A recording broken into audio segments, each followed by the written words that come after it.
ეხლა გაჩვენებთ როგორ მოვხარშოთ ყავა, რომ ნაკლებად მავნებელი იყოს. კერა და სასარგებლო რომ იყოს. ავიღებთ უხსნად ყავას, ანუ ნალექიან ყავას. აი მოწყობილობაში ვასხამთ წყალს ქვემოთ. ამაში ვყრით ერთ კობს ყავას, უკვე ჩავყარე, ახლა არ გაჩვენებთ როგორ ჩავყარე, აქედან ამოვიღებთ, ჩავყრით აქ. შემდეგ ამას ეხრახნება ეს. აი აქ უნდა ამოვიდეს ეს ყავა. ერთი ხელით ცოტა ძნელია. აი ესე.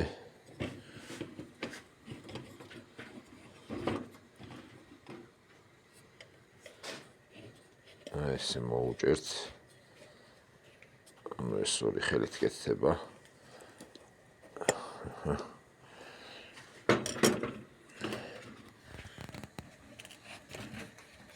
ბატონო.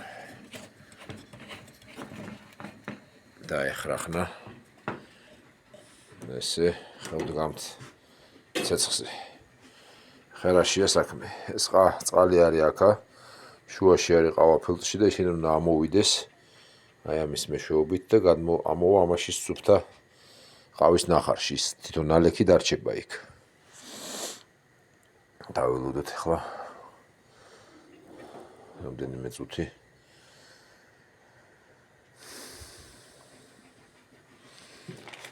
როდესაც თურქული ყავა იხარშება, ჩვეულებრივ ჯეზვეში, ნალექიც შინით არის იმ ყავაში. ჯერ არ ამოსულა. ანუ ის წყალი ადუღდება ქვემოთ და ამოვა ამ მილის მეშვეობით.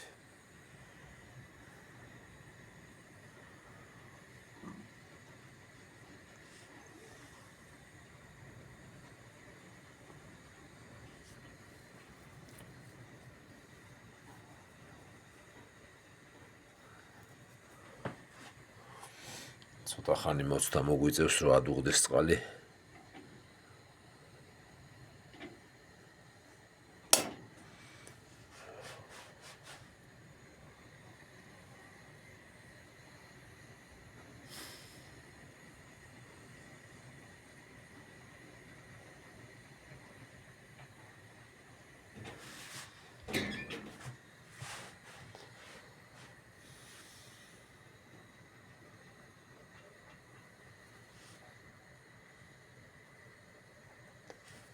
ეს არ არის კაი დახრახნილი ეტყობა, აი ესე, აი ესე.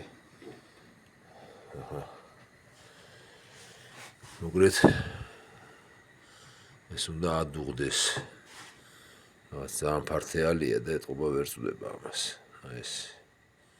დავარეგულიროთ.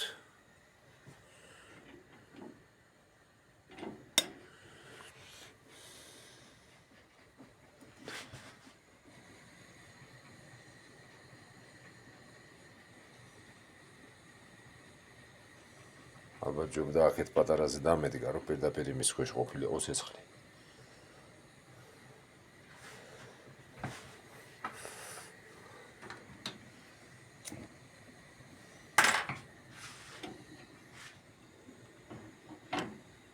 აი ახლა უფრო სწრაფად ადუღდება.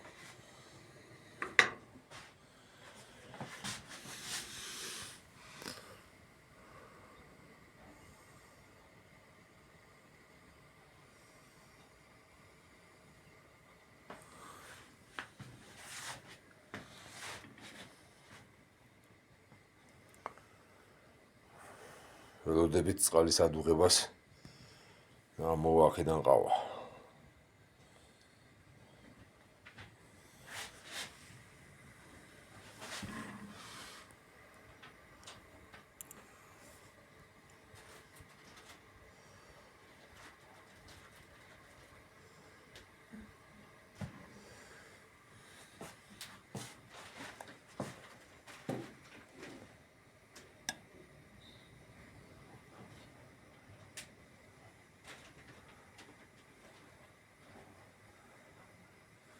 რამდენი ხანი უნდება წყლის ადუღებას, რა არის ეს?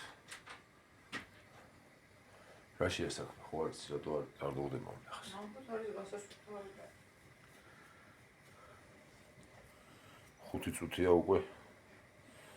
ველოდებით მთელი YouTube წყლის ადუღებას. როგორც იტყოდა ჩემი ფიზიკის მასწავლებელი, ნიკო ადუღებს წყალს.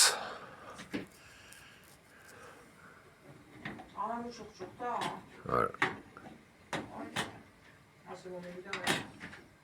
ჯერ არ ადუღებულა და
აი ამოდის ყავა კი არა და ნახარში.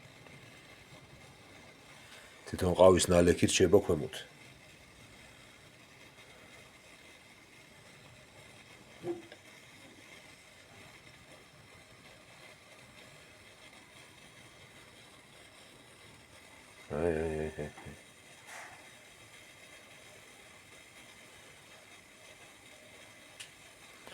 ანუ ეს არის მთლიანად გაფილტრული ყავისგან წყალი, რომელიც ამოვა და ის სუფთას დალევა ყოველგვარი ნალექის გარეშე.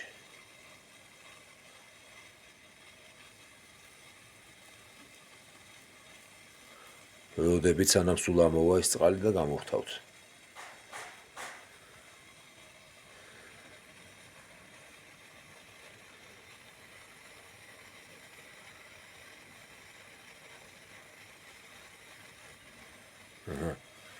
წამლის ხარშვას ყავის ხარშვა ჯობია. ესე.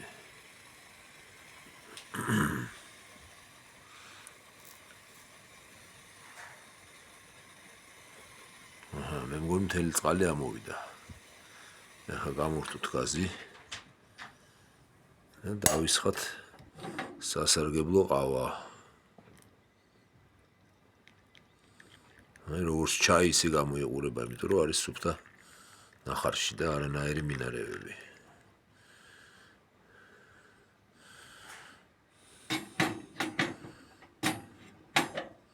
ცოტა დამექცა. არ ვიცი ხა შინი დარჩა თუ არა.